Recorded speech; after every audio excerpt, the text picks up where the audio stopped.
po lahat ng vaccinated and unvaccinated natin.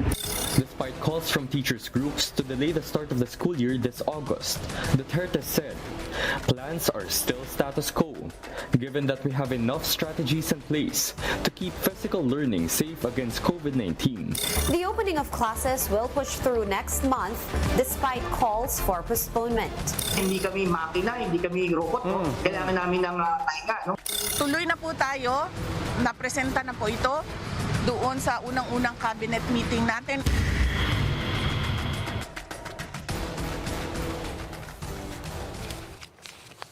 Vice President and Education Secretary Sara Duterte says no stopping full face-to-face classes in November after public school teachers. It is now the turn of private school educators to appeal the order. Their reasons in tonight's episode of The Chiefs.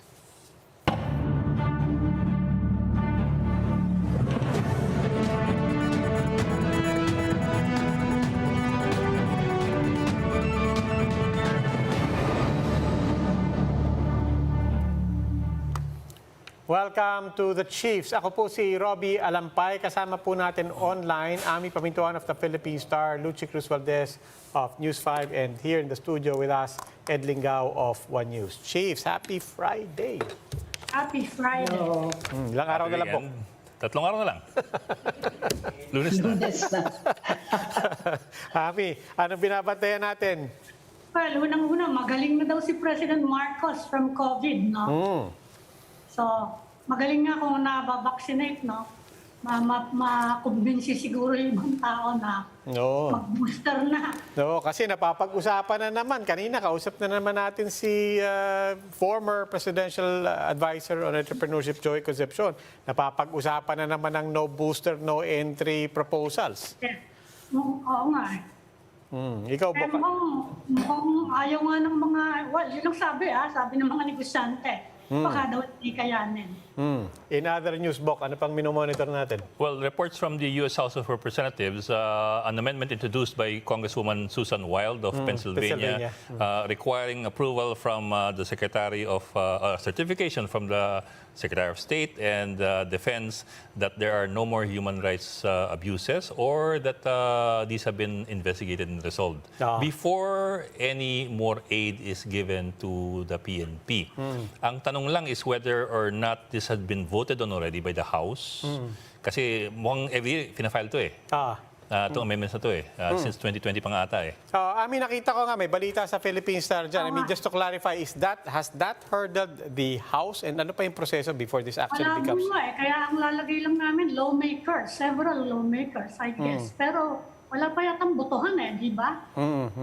One report I read was nagkaroon ng viva voce. But even then, hindi ako klaro kung talagang formally na-pass na siya.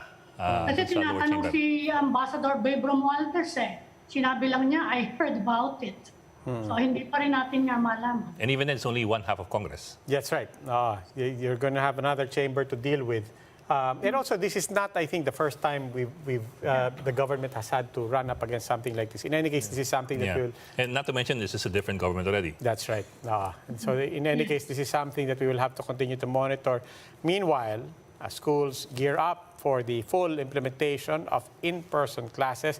Some are appealing for flexibility. One such group, the Coordinating Council of the Private Educational Associations, or COCOPEA.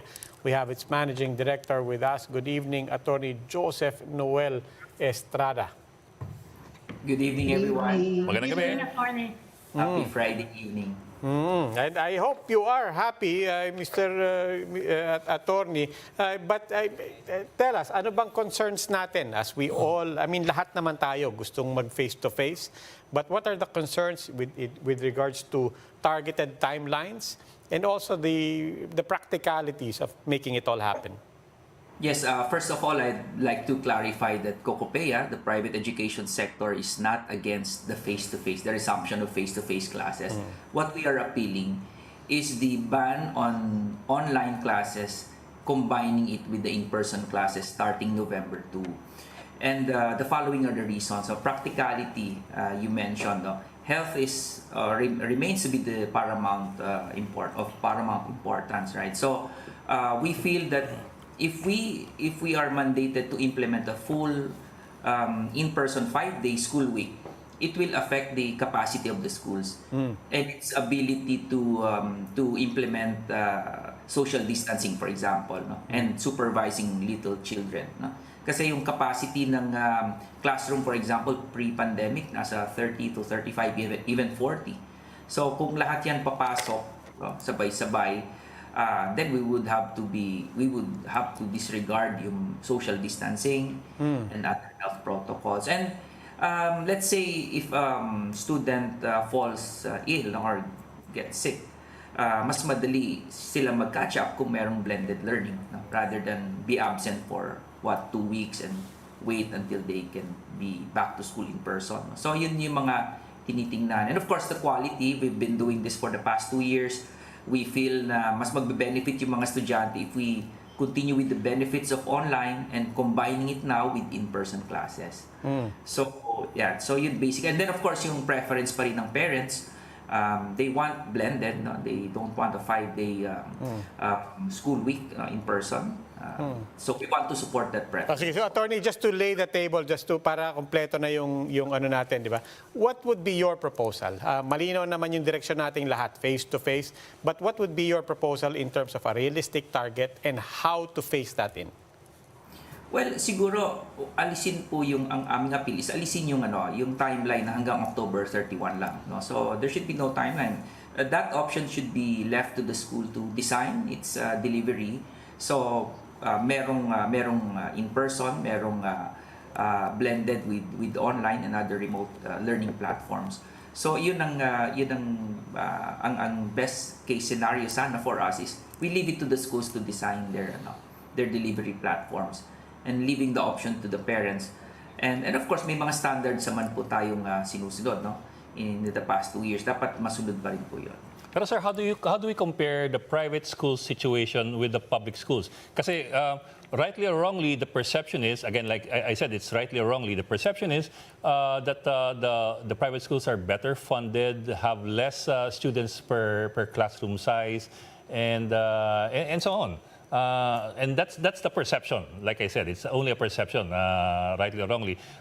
So, itutuloy ng public schools yung kanila? Well, kaya po yun po ang isang dahilan, yung magkaiba po kasi yung magkaiba yung implementation ng delivery of learning during the past 2 years sa public and sa private sector. That's why we're requesting na sana iba rin yung policy for the private education sector. Kasi yung DO34, I think the policies there fit the public school system kasi sila more on modular. Talagang mabilis silang babalik na lang yung mga estudyante sa school, no? That would be the practical option for parents and the schools. But in the private, it's very different, no? Doon na sila natutos yung mga estudyante doon sa remote learning platforms, mostly online in the last 2 years, at nag-invest yung mga schools dyan. They established well their learning management systems. And so we feel na kung ito papayagan na yung in-person classes, madali na nating i-combine yun, no? Under blended learning platform. So magkaiba talaga yung environment in the public and the private sector. And that's why we're appealing na dapat iba din, dapat may flexibility sa atin sa private education sector. Pero sa bahagi ng mga mag-aaral, no, on the part of the students, what kind of adjustment will it entail if they're now required to, go to school face-to-face, like, say, 3 times a week?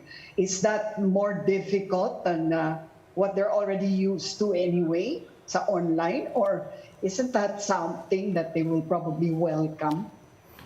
Well, we're getting different reactions also from parents and from students, but definitely there will be some adjustments, no? Syempre, gigising na sila ng maaga, may travel time, may traffic, no? They'll have to eat siguro in transit or in the schools. So definitely, meron mga adjustments. Lalo na yung mga little kids na hindi pa talaga sila nakapag in-person classes, no? Like yung inabutan na sila kinder, grade 1, online na. So it will be difficult also, but we also understand and we value the importance of social interaction and them being back to school. So we support that naman, but not a 5-day only in-person only delivery. Ang aming what we're not agreeable to. Pero considering the developments now, merong mga new variants, pero may vaccination naman tayo for children. Realistically, kailan nyo kaya nakikitang magiging full, ready na kayo, both private and public schools, ready for full face-to-face classes? Within 1 year, kaya or wala na? Sa tingin nyo, hindi pa rin kaya? Well, I think kahit po, let's say, bumalik na yung it's back to normal, no? Let's say wala na. Yung information and communications technology and education has been there even prior to the pandemic, no? So, I wouldn't say na pag nag-back to normal na tayo, then we disregard all these trends in education. It will still be there to supplement and be part of the in-person classes, definitely. So, that's why we're, yung nang appeal namin to lift the ban on online learning, combining it with in-person. Kasi baka tayo lang po, no, perhaps, in the world gagawa. So, what you're saying is you will be sustaining hybrid modes of education kahit wala ng pandemya. I mean, kahit limited lang yung blended, no? Yeah, baka may mga certain aspects pa rin ng learning that yung kasing merong mga asynchronous na where, di ba, you can see the development in schools, parang they even prior to the pandemic, students spend less time in schools and do a lot of work outside at homes, doing it on their own. Ganon din po yung concept, I believe, no, kung mga asynchronous modes, yung online modes, no, even after the pandemic. Is this something that all private schools in the archipelago can will prefer, or is this something? Are you just talking about the private schools in Metro Manila? Because I'm concerned about the infra, no? When we're talking about internet, for example, di ba mas practical nga na mag face-to-face dahil sigurado, mas sigurado na may klase. Plus, the learning gap that also needs to be filled after 2 years of just pure online learning. Yeah, that's why what we're after is flexibility, because I'm sure merong mga nasa ibang regions at talagang better pa rin yung face-to-face. They don't have the internet connection, for example, no? Mahirap doon sa area. Then it's face-to-face pa rin ang preferred mode. So that's why we're saying give us the flexibility depending on the situation. So normally nga dito sa NCR Region 4A, mostly talaga online ang ginamit na platform during the last 2 years. So it's time now that we move to in-person classes, i-combine yon, no, and we allow flexibility in the schools. Attorney, ulitin ko lang po, no? COCOPEA is the Coordinating Council of Private Educational Associations. It's been a while, but kumustahin lang natin yung private schools in general, because we know at the start of the pandemic, especially maraming mga nagsara, lalong-lalo na the smaller ones. A lot of people shifted to public schools. Kamusta na po ba? What's the state of private schooling in the Philippines? Well, we're we're hoping na mag-improve, no, yung enrollment, yung sustainability ng mga schools. At this time, dito sana natin malalaman after the enrollment and after nitong start ng classes. No? Kasi yung the last data was 400 schools, private schools, had zero enrollment in the last school year. And then around 400,000 moved to the public school system. So yun pa rin yung data. Nakukuha kasi yun at the start of the school year. So makukuha natin yung data nitong after nitong enrollment, after the school opening. And since nag-opening economy, maraming nakabalik na sa kanilang work at yung mga naapektuhan noon financially and economically, we're hoping na na nakatulong na yon yung opening of the economy, so makakabalik na rin yung mga estudyante sa mga private schools. But we're hoping na gano'n ang mangyayari. You mentioned two different numbers there. 400 na zero enrollment, 400,000 lumipat sa ano. Do we take it that hindi necessarily lahat ng napagsarahan ng private school or hindi nag-enroll sa private school, not everyone necessarily shifted to public schools? Were there any other options? What happened to all the students of these private schools that didn't come back to enroll?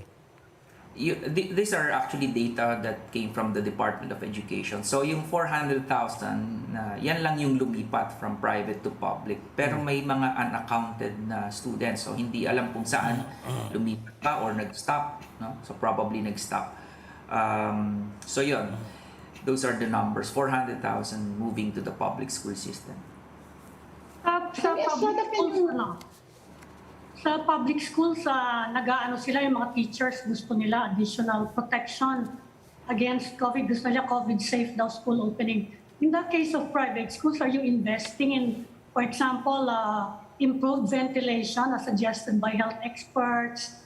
Yung mga, syempre, meron yung mga alcohol dispensers, no? Yung mga sanitation facilities. Lahat ba kayo ganon na, is it a substantial investment?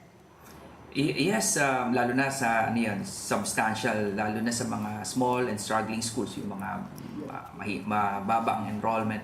But definitely, we comply with all of the standards set by the government, IATF, and the standards in the workplace. Of course, we want to take care of our school personnel and so that they also go to work. No? Otherwise, they won't report. So very strict po doon ang ating mga schools in complying with the health and safety protocols. So paano hihingi kayo ng, well, I guess nangyayari naman almost every year eh. Hihingi ba kayong higher tuition? Wala po akong data sa amin, sa COCOPEA, but it would be DepEd that would be able to say kung ilan po yung mga nagtaas. But I think it remains as one of the options kasi talagang operations of schools, they come from tuition payments, and alam naman po natin nag-wage increase, no? Nagtaas ang fuel, inflation rate. But that's not the primary go-to, kumbaga that's not the first resort. Kasi pag nagtaas ka, baka lalong walang mag-enroll, no? So it's a matter of last resort. Attorney Estrada, can you give us an idea of how many more classrooms you will need to build, for example, for an average private school, just to be able to fulfill the requirements of full face-to-face? Yeah, based on the assessments of schools before, kasi merong school safety assessment before yung DepEd, no? So dati merong 20 pupil or students in a class. So based on that, ang projection ng mga schools, you need 30 to 50% more capacity. No? So in terms of spaces, classroom spaces, and also in terms of school personnel, teaching resources din. So that's a lot. Kaya nga po sabi namin, kung 5 days lahat magre-report, may mga hindi ma-accommodate. And the effect would be, again, they would be transferring to the public schools, and congestion na naman doon ang magiging problema. So that's what we're trying to avoid. Sir, what about the curriculum? I suppose that if you do face-to-face as planned by the government, you will have to revise the curriculum kahit paano with a change in the system of teaching. Yes. I think babalik na, di ba may mga tinanggal na learning, what do they call it in DepEd? Binawasan na yun. Yeah, yung sa subjects. Yung sa mga subjects. So baka may changes din doon if they will now require that mandatory. But may standards kasi yung whatever the curriculum requirement is, whether it's blended or full in person, all schools have to comply with that. But do you have your own assessments? Does the private sector of educators have your own assessments of how much, in terms of learning, our students have suffered or fallen behind over these past 2 years? Well, may mga studies po, no? Like that we also look into. Like for example, there's this PIDS study. Maraming nuances talaga yung online, yung blended, and face-to-face. We cannot really say which one is better. minsan, even if it's full face-to-face, ang dami ring factors that we have to look into in order to say na it's effective, no? So ganun din po sa online. So it's really still a school-to-school basis when we say assessing the effectiveness of learning under these platforms. A lot of for example, dun sa PIDS study, it says that the success of remote learning is really dependent on the support at home, for example. No? So may mga ganong so there's really no one assessment for everyone for the entire private education sector. It really depends on the implementation also. Okay, Attorney Estrada, maraming salamat po. Thank you, Attorney. Thank you, sir. Thank you. Attorney sir. Joseph Noel Estrada is Managing Director of the Coordinating Council of Private Educational Associations, or COCOPEA. And then we will start up another conversation after a quick break. Please stay right there. The Chiefs will be right back.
Welcome back to Chiefs. Strengthening government agencies and generating funds. These are some of the reasons behind the proposed plan of the Budget Department to right-size the bureaucracy.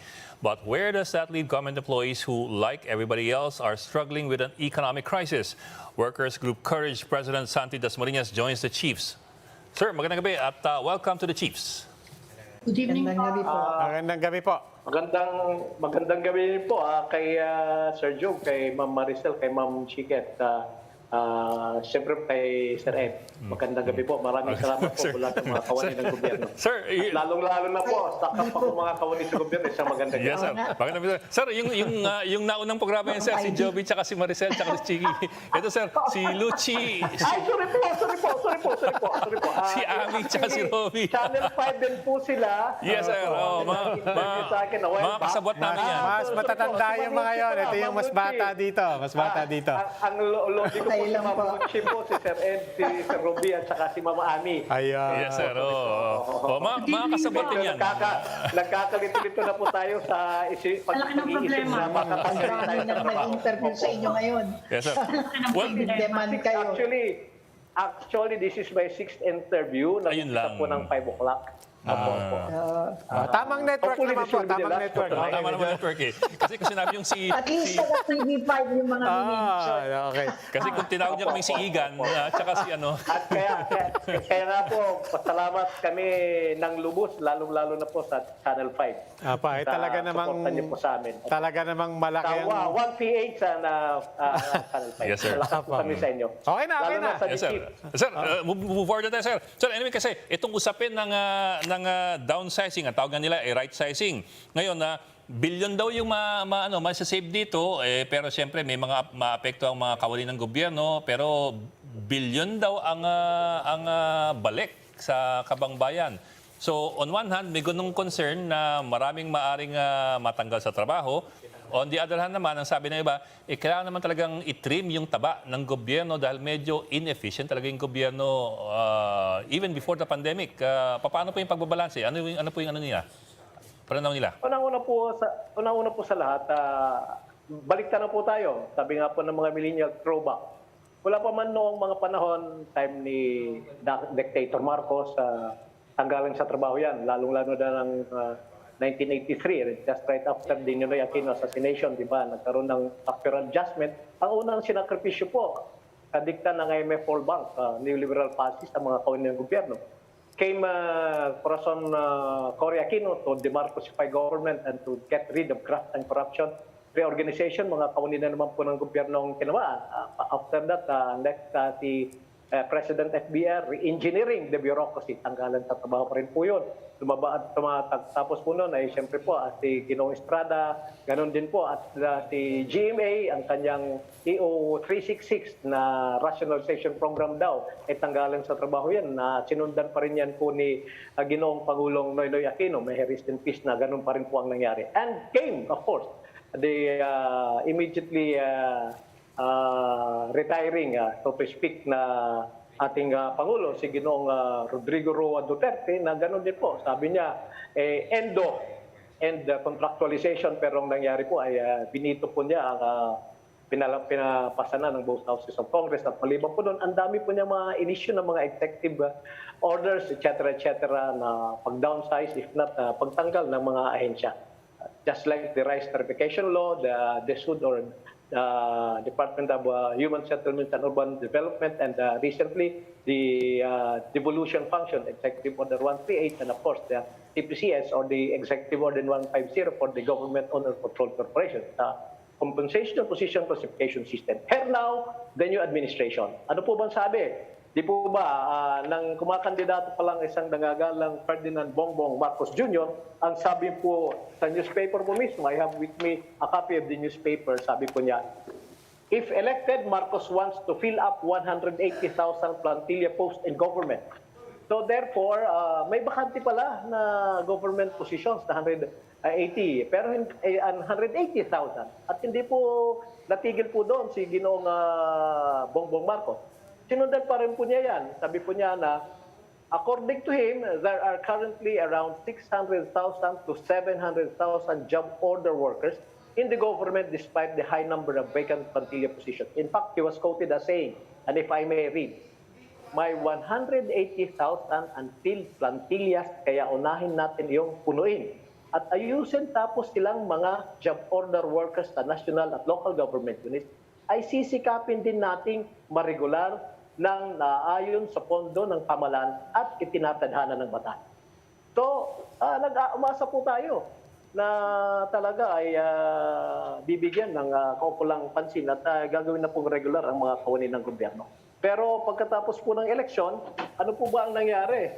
Ito na po si Ginang Secretary, Pagdanganan na sinasabi mo niya, shed 5% of the workforce para daw makapag-save ng 14.8 billion pesos.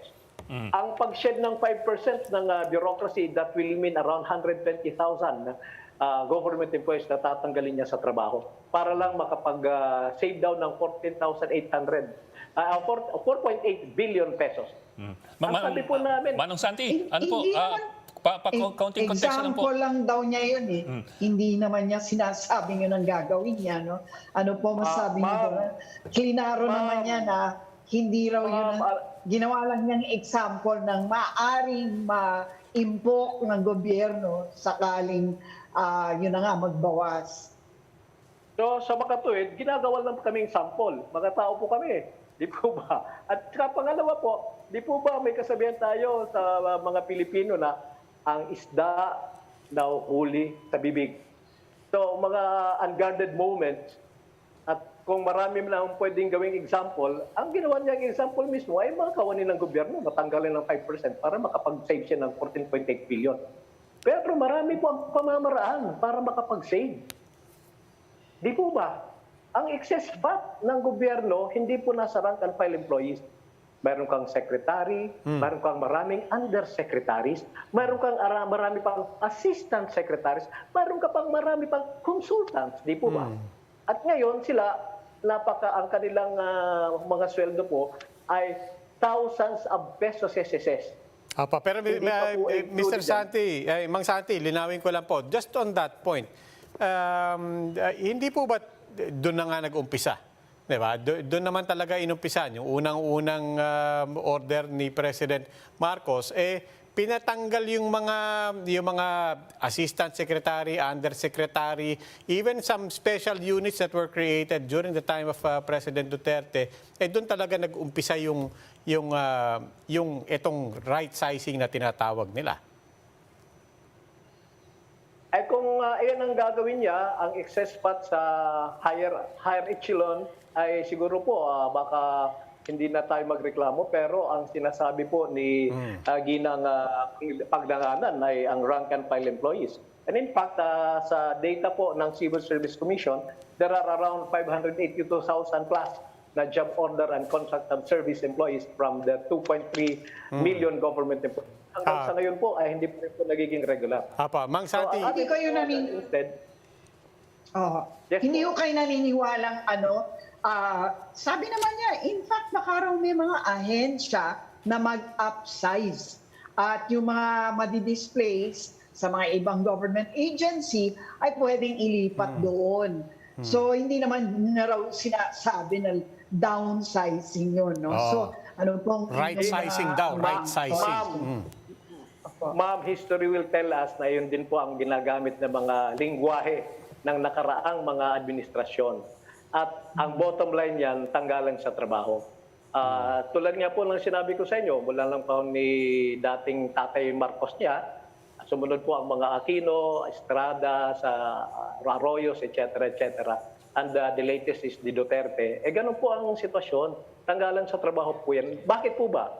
These are dictates of the IMF World Bank. Ito po ay diktasyon ng neoliberal policies, privatization, deregulation, liberalization na maski nga ang ibang mga bansa na sa European countries, pinakawalan na po ito, hindi na po ito sinunod kasi hindi ito naglingkod sa bayan. And unfortunately, ang mga nasa gobyerno natin, ito pa rin po ang sinusunod, especially the economic managers. Mr. Santi, sabi ng Department of Labor, bibigyan naman daw ng benefits saka bagong job opportunities yung mga madi-displace. Ano po yung tingin niyo sa pangako na yon? Better said than done po yun. Unang-una po, nasa pandemya po tayo. Magdadagdag tayo ng unemployment. Pangalawa, pag binigyan niyo po ng halimbawa, kapiranggot na separation package, mayroong halimbawa lang po, binigyan na lang isang lowly employee ng 100,000. Just for the sake of example and argument. Tapos mayroon pa pong isang college student. Matrikulasyon pa lang sa isang semester, kulang pa po yan, ma'am. So at the end of the day, gutom na ang mga yon. Paghahanap na rin po niyan, maging scavenger na naman yan kung saan-saan para mabuhay lang po ang kanilang mga pamilya. Samantala ngayon, ay talaga naman pong talagang totoong nagtatrabaho sila sa gobyerno. Kaya po ang aming panawagan, as in the proposal of Senator Joel Villanueva, meron na po siyang Senate bill na security of tenure for government employees na i-regularize na po. And in the lower house, House of Representatives, incidentally, meron na rin pong counterpart. Ang Alliance of Concerned Teachers Party List through the representation of Congresswoman Franz Castro and the Gabriela Party List through the representation of Arlen Rosas and the Kabataan Party List through the representation of the new Congressman Manuel, ay nag-file na rin po sila ng kahalintulad na itong, as an example, ang 582,000 plus job order and contracts of service employees ay gawin na po silang regular para magkaroon na po sila ng security of tenure. Ay hindi naman po ito kumukontra po din sa usapin ng konstitusyon. Kasi ang konstitusyon mismo nagsasabi na all workers have the right to security of tenure, humane conditions of work, and a living wage. Hindi lang po sa kasiguruhan sa trabaho. Kaya nga po, ang panawagan po namin, twin campaign, meaning na pinapanawagan din po namin ng kasiguruhan sa trabaho. I-implement po ang national minimum wage na 25,000. Na ganoon din po ang suporta namin sa private sector. Sa kanila din pong panawagan na i-implement po ang living wage. And of course, yun pong end contractualization para po ang mga nasa private sector din po ay maging regular na po. Yun po ang tingin po namin. Hindi po ang tanggalan sa trabaho solusyon. Kasanti, hindi naman natin itatanggi yung karapatan at saka yung mga suliranin din ng ating mga nagtatrabaho sa gobyerno. Pero dun lang sa usapin ng right sizing, dun lang sa usapin ng looking for efficiencies, tanggalin daw ng bureaucratic fat. Hindi rin natin papagkailan ayun, para naiintindihan din ng taong bayan kung ano yung sinasabi doon. Pagka sinabi na baka naman meron diyang mga lugar na pwede tayong magtipid or baka meron diyang mga lugar na pwede naman talagang mag-right size kung ano man ang formula doon. Maliban po doon sa mga employment mismo, ano po ba nakikita nyo? Where else can government address the question of efficiency? Di po ba ang sa ni Ginang Aquino po nung siya presidente, ano daw po, stop corruption, get rid of corruption. Ng panahon po ni Ginoong Duterte, yun din po ang sinabi niya. Even just a whiff of corruption ay tatanggalin na po niya. Pero alam na po ng lahat, ano po ba nangyari sa Parmali? Siya pa nga po ang nagadugado sa Parmali. Samantalang alam natin at alam ng lahat na sa report ng Senate Blue Ribbon Committee na talagang matindi ang nangyari sa Parmali. And the PhilHealth, magkano po ba yun? 15 billion. Samantalang dito, naghahanap lang siya ng 14.8 billion magtatanggal ng mga empleyado. Samantalang sabi ko nga po, sa PhilHealth, 15 billion na yun, among others. So, ang corruption is stopped. At saka ang unnecessary expenses na hindi naman kinakailangan na expenses. Pork barrel, di po ba? Nagkataon po na may mga kongresista na daw sumusuporta at tinatawag po nilang right sizing. Nandito po ako ngayon, may hawak akong newspaper. Ang newspaper po ngayon, if I may be allowed to read, ang title po mismo ng editorial, right sizing. And last paragraph ang napakaganda. Sabi po ng last paragraph, what needs trimming is membership in the House of Representatives, particularly in the party list, which has become a mockery of its original intent for marginal representation. Lawmakers have also been busy gerrymandering to accommodate dynastic interest in their turf. Yun po, unfortunately, trimming the fat in these sectors is beyond the right-sizing powers of the executive, but it can focus on the doables to create a lean and mean bureaucracy. Di po ba? Gerrymandering, dati-rati, isa lang ang distrito. Ngayon, ang isang probinsya, ilang distrito na. Para po sa dynastic tendencies nitong mga politiko. At pag ganun po ang nangyari, ilan po ba ang excess fat doon? Di po ba?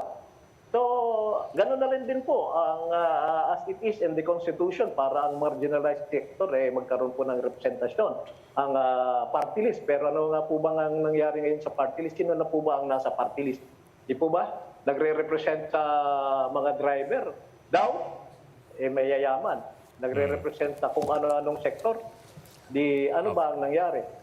Okay. If only to name a few na sa tanong niyo po kung saan pwedeng magbawas. And of course, the bigger one or the first one, ang corruption po sa gobyerno. Yes, sir. At Also, dapat po, hindi lang kinukasuhan, dapat ay dinadala sa husgado. Of course, we are for due process. At pagkatapos po, pag talagang nasintensyan, ikulong nila. Hindi iikot-ikot pa dyan. Nakita po natin na ang mga ito ay nandyan pa rin, mga ano daw, due to health reasons, hindi na po pinapa-attend, Yes, sir. hindi na po pinapakulo. Pero nakikita po natin na sa mga party-party, andun, ang gaganda ng mga terno at ang gaganda ng mga Amerikanong damit. well, Di po ba? Manong Santi, ito po sigurado kaming babalik namin kayo ulit one of these days kasi mahaba pa pong usapan to at hindi pa tapos ang isyong ito. Gayunpaman, maraming salamat po for joining us tonight at mag-ingat po kayo parate. Si Manong Santi Dasmariñas ng grupong Courage. Thank you, sir, for joining us tonight. Maraming salamat po. Salamat, sir. Amin po ang pasasalamat to the chiefs. Maraming salamat po. Stay safe. God bless. Stay safe po. And we bring in our final guest for the evening. He's the author of the children's book about business tycoon Manny V. Pangilinan. Of course, MVP or Manny Pangilinan is also the chairman of TV5 and Signal TV. Welcome to the Chiefs, Gian Lau. Thank you for joining us. Hi, Gian. Hi, Gian. Hello, hi. Hi to all the chiefs. Hi. Thank you for joining us. We've heard about the book, but not all of us have seen the book. So please tell us about it first. What makes it? I mean, it's a children's book. That's unusual, I suppose. About a business tycoon. Tell us about it. It's called Extraordinary Manny. The idea behind writing the book is the ambition is quite simple. It's really to show one example of a good life. What most people don't know about MVP is actually what I find most compelling about him it's that he grew up in an ordinary family. He had ordinary parents, an ordinary sister who likes snacks. He had ordinary aspirations like to drink the chocolate drink that his classmates could afford, but that he couldn't as a kid. So it was very relaxing writing it. It's not particularly about business, although there are very simple explanations of business concepts. We don't go too deep on that. Yeah, but bakit children's book ang konsepto? I mean, that nga I find unusual. I mean, when you write about a major businessman, normally you look at businessmen and fellow tycoons and entrepreneurs as a target audience. I think it's one ambition of children's books should be to build up the self-esteem and confidence of children, the same way that we see basketball players and we want to emulate them. We see different kinds of heroes. I think this is one kind of life that they can aspire to, which is to create value for people, to give back. In one of the lines in the book, MVP or Extraordinary Manny is quoted as saying, the end is not when you find success. The end is when you find success for everyone else. It's really just expressing in very simple terms the philosophy that guides MVP to this day. But Gian, I get your point, no? Na parang sana makita ng mga tao that we can all relate to Manny V. Pangilinan, napakabigat pakinggan, no? But the title of the book is Extraordinary Manny. Maybe you could give us an insight. Kasi when you tell me that maybe kids, when I was a kid, I could have related it. Honestly, I wasn't extraordinary at all. I was the opposite of extraordinary when I was in grade school and high school. Was he extraordinary nung bata pa? Well, in the start of the book, his dad offhand uses the word extraordinary. And it was also a word that I found quite weird when I was younger, because ordinary means ordinary, but extraordinary means something magnificent. We don't, and we kind of get into the anatomy of the word. He asks, well, what does extraordinary mean? Does that mean very ordinary? Or, something more than ordinary? And we kind of tackle that. But the idea is that, spoiler alert for people reading the book or people who want to read the book. But it's really that whatever we see of MVP is always quite extraordinary. It's always quite like he lives in a world that's different from us. But the reality is that I work as his assistant now. I see him every day. And before I worked with him, I would fantasize with my friends. What would you do if you suddenly became rich?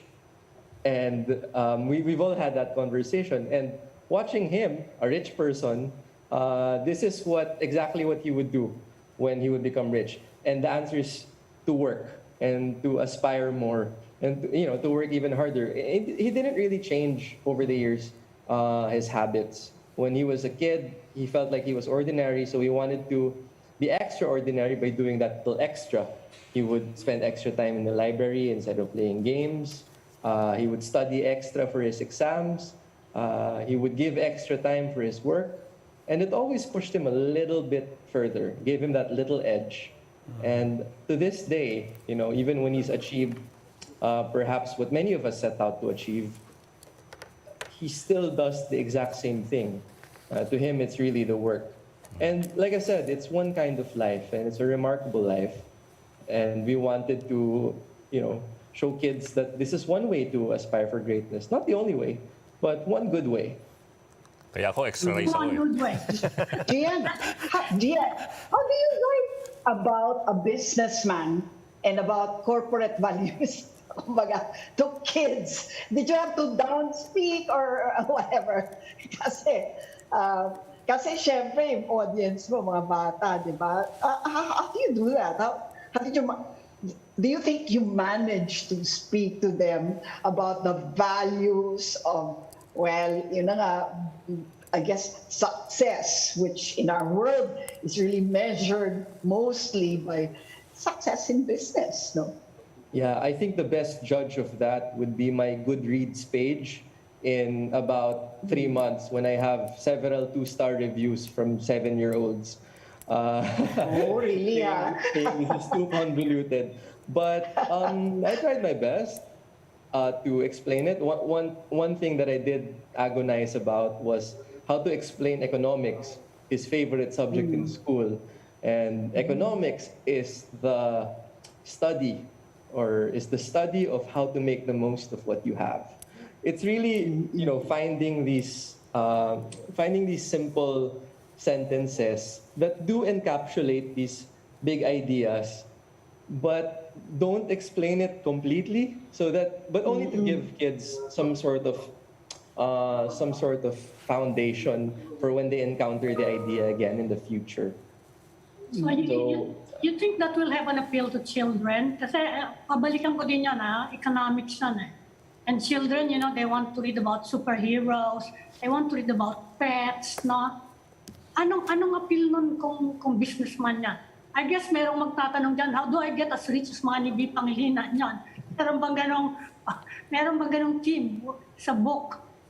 I think sometimes you appeal to aspiration, but I think you can also appeal to how kids feel currently about themselves. So this book, ideally, if it works the way I intended it to work, appeals to the ordinary kid.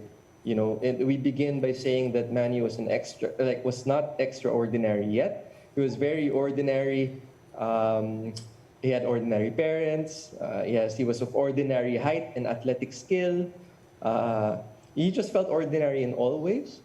I personally at least felt that when I was a kid. I know a lot of people do. A lot of my friends who are in their 30s still feel ordinary. So I'm kind of appealing to that. When you see a relatable main character. So what's the secret? Meron ba yung sipag at tiyaga yung isa eh? Sa kanya naman, ano yung kanya? Doing extra. Going the extra mile. Yeah, going the extra mile. So we really kind of mangled the meaning of the word extraordinary. And we started saying, no, he studied extra hard for math and extra hard for science and extra hard for economics, which was the study of making the most of what you have. So it's really kind of repetition. I kind of channeled how I talk to my nephews and nieces. But if you talk to them, I might not be their favorite tito, but I did my best. You're making them work. But Gian, alam mo naman tong generation na to. You're talking to the TikTok generation. Yes. I mean, how do you think the TikTok generation will take a book like this? I still believe in performance somehow. You might not be able to amplify it to tens of thousands of kids at one time. But I do think if you take the book and you read it to people and you kind of give it something of yourself, give it a voice, and make them see that you're enthusiastic about it, then I do think kids will listen. I do think there's still that desire for a real life, a real life encounter. Yeah, but speaking of which, Gian, you said you can only hope, now that you've written this, you can only hope that your purpose and your objectives here will get to be achieved somehow. But how do you get this book in the hands of the children that you want to read it? What's the distribution strategy? I can imagine there are children in far-flung areas, in remote villages. that would really benefit from, from learning from a successful Filipino. But what's the plan for the book itself? Yeah, there are about 20 people in our organization who are more qualified to answer that question than me, MVP being one of them, but I'm going to give it a shot. Well, the first thing is, people keep asking me where to get it.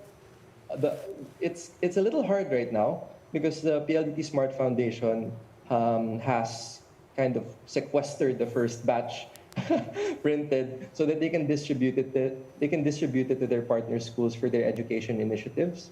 So that's one way of doing it.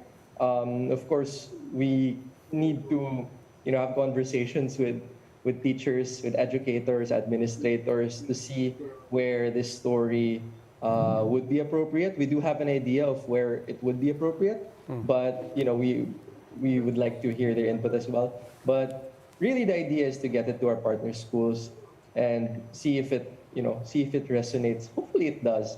But of course, as with any other written work, there's part of it that is hopeful. Are you putting it online? For example, something that kids with cell phones can access and read?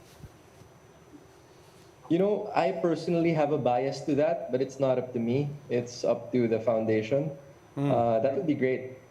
Ako, on the other end of that spectrum, I wanted to ask, English lang ba to? Or any plans to translate this into Filipino or any other Philippine languages? Bisaya, Tausug, Ilonggo, Waray, di ba?